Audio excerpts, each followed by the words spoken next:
সিনেমার ইতিহাসে কিছু নাম থাকে যা শুধু ডিরেক্টর হিসাবে নয়, একটা ইনস্টিটিউশন হিসাবে মনে রাখা হয়। সত্যজিৎ রায় তেমনি একটা নাম। তিনি ছিলেন film maker, writer, Illustrator, music composer and above all একজন এক্সট্রা অর্ডিনারি স্টোরি টেলার। বাংলার মাটি থেকে উঠে এসে তিনি ওয়ার্ল্ড সিনেমাতে নিজের জায়গা করে নিয়েছিলেন। আজকের এই ডকুমেন্টারিতে আমরা জানবো তার লাইফ, তার journey and the timeless legacy.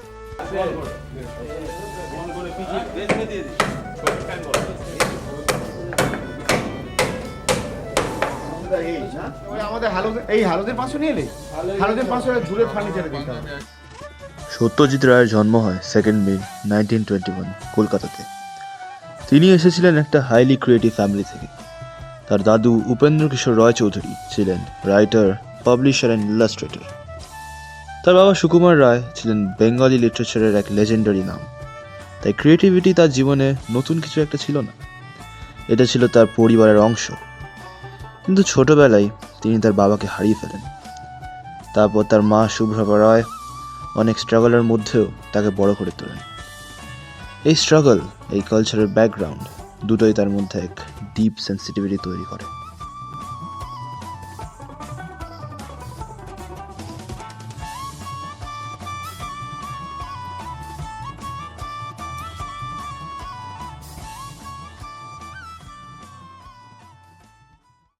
Satyajit Ray তার পড়াশোনা করেন প্রেসিডেন্সি কলেজে। তারপর তিনি পৌঁছান শান্তিনিকেতন। সেখানে গিয়ে তিনি Indian art, eastern aesthetics and কালচারকে নতুনভাবে ডিসকভার করেন। শান্তিনিকেতন তার চোখ খুলে দিয়েছিল। আর্ট যে শুধু ওয়েস্টার্ন ধারণাতে বন্ধ নয়, তার চেয়ে অনেক বড় কিছু, সেটা তিনি এখানেই ফিল করেন। এই ফেজ তার ভিজুয়াল সেন্সকে ডিপলি ইনফ্লুয়েন্স করে। পরবর্তীতে তার ফিল্মের ফ্রেমিং, কম্পোজিশন অ্যান্ড ডিটেলিংয়ে এই ইনফ্লুয়েন্স ক্লিয়ারলি দেখতে পাওয়া যায়।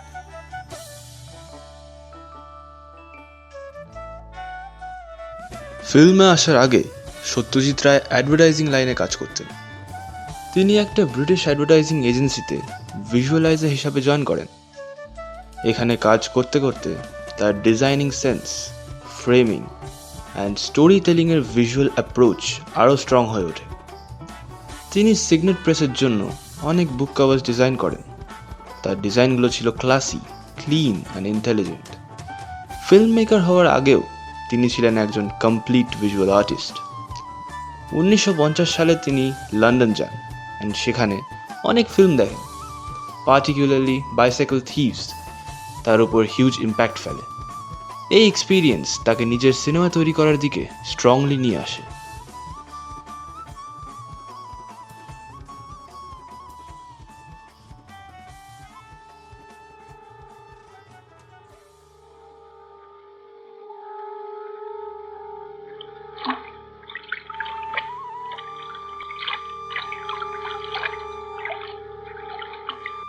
সত্যজিৎ রায়ের লাইফের বিগেস্ট টার্নিং পয়েন্ট ছিল পথের পাঁচালী। 1955 সালে রিলিজ হয় এই ফিল্ম, যা বিভূতিভূষণ বন্দ্যোপাধ্যায়ের নভেল থেকে অ্যাডাপ্টেড। এই ফিল্মে দেখানো হয় গ্রাম বাংলার এক পরিবারের স্ট্রাগল, তাদের দুঃখ, তাদের স্বপ্ন এবং তাদের ছোট ছোট আনন্দ। পথের পাঁচালী শুধু একটা ফিল্ম ছিল না, এটা ছিল একটা সিনেম্যাটিক রেভলিউশন। তখনকার অনেক সিনেমাতে ছিল heavy drama and theatrical performance, কিন্তু রায় অন স্ক্রিনে নিয়ে আসলেন realism, silence, natural emotion and লাইফের র ট্রুথ। ফিল্মটা তৈরি করতে অনেক ফাইন্যান্সিয়াল প্রবলেম হয়েছিল, শুটিং অনেকবার বন্ধ হয়ে গেছিল, কিন্তু তিনি হার মানেননি। তার ডেডিকেশন অ্যান্ড কনফিডেন্স এই প্রজেক্টকে শেষ পর্যন্ত নিয়ে যায়। রিলিজের পর পথের পাঁচালী শুধু ইন্ডিয়াতে নয়, ওয়ার্ল্ড ওয়াইড হিউজ অ্যাপ্রিসিয়েশন পায়। ওয়ার্ল্ড সিনেমা বুঝতে পারে বেঙ্গল থেকে একজন এক্সট্রা অর্ডিনারি ফিল্ম মেকার এসেছেন।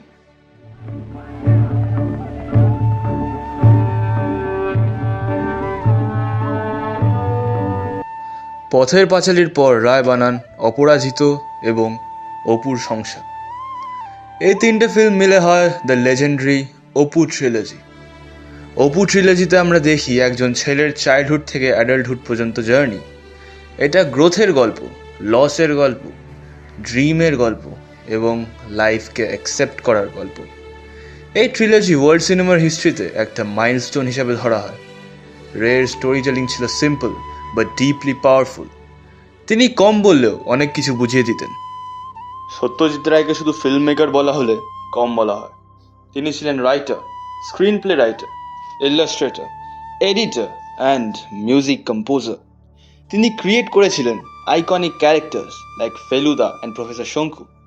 তার গল্পগুলো ছিল শার্প, ইম্যাজিনেটিভ অ্যান্ড টাইমলেস। ছোট থেকে বড় অনেক জেনারেশন তার বই পড়ে ইন্সপায়ার্ড হয়েছে। তার কাজের একটা স্পেশাল দিক ছিল তিনি নিজের ফিল্মের অনেক ডিপার্টমেন্ট নিজেই হ্যান্ডেল করতেন। Direction, script, music, visual design, প্রত্যেক জায়গায় ছিল তার সিগনেচার টাচ।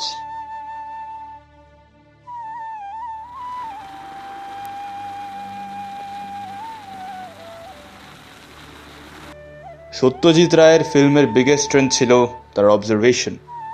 তিনি এভরিডে লাইফের ছোট ছোট মোমেন্টকে এক্সট্রা অর্ডিনারি করে তুলতে পারতেন। তার ক্যামেরা লাউড ছিল না, বাট ছিল ডিপলি এক্সপ্রেসিভ। তার ফিল্মে আমরা দেখি realism, human emotion, silence and ডিটেইলের পারফেক্ট ব্যালেন্স। তিনি মানুষকে জাজ করতেন না, তিনি তাদের বুঝতেন। আর হয়তো এই জন্যেই তার সিনেমা ওয়ার্ল্ড ওয়াইড অডিয়েন্সের সাথে এত ডিপ কানেকশন তৈরি করতে পেরেছিল।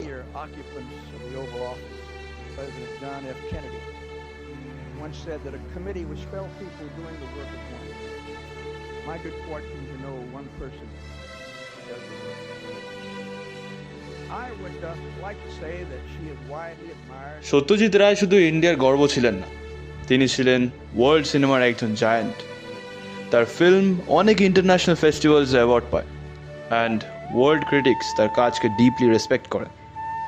লেটার ইন লাইফ তিনি অনারারি অস্কারও রিসিভ করেন for his contribution to cinema. এটা ছিল একটা হিস্টোরিক রেকগনিশন যে তার আর্ট, ল্যাঙ্গুয়েজ, কালচার অ্যান্ড বর্ডারের বাইরে গিয়ে মানুষের মন ছুঁয়ে গেছিল। 1992 সালে সত্যজিৎ রায় আমাদের ছেড়ে চলে যান, কিন্তু তার কাজ, তার থট অ্যান্ড তার ইনফ্লুয়েন্স আজও ইকুয়ালি অ্যালাইভ। তিনি শুধু একজন ফিল্ম মেকার ছিলেন না, তিনি ছিলেন সিনেমার একজন পোয়েট, একজন থিঙ্কার অ্যান্ড এক timeless legend.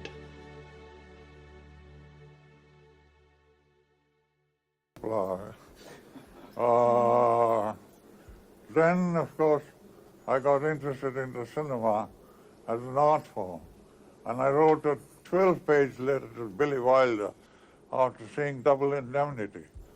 He didn't reply either. Well, there you are. But I have learned everything I've learned about the craft of cinema from the making of American films. I've been watching American films very carefully over the years, and I love them for what they entertained, and then later loved them for what they taught. So I express my gratitude to the American cinema, to the Motion Picture Association, who given me this award and who made me so proud. Thank you very, very much.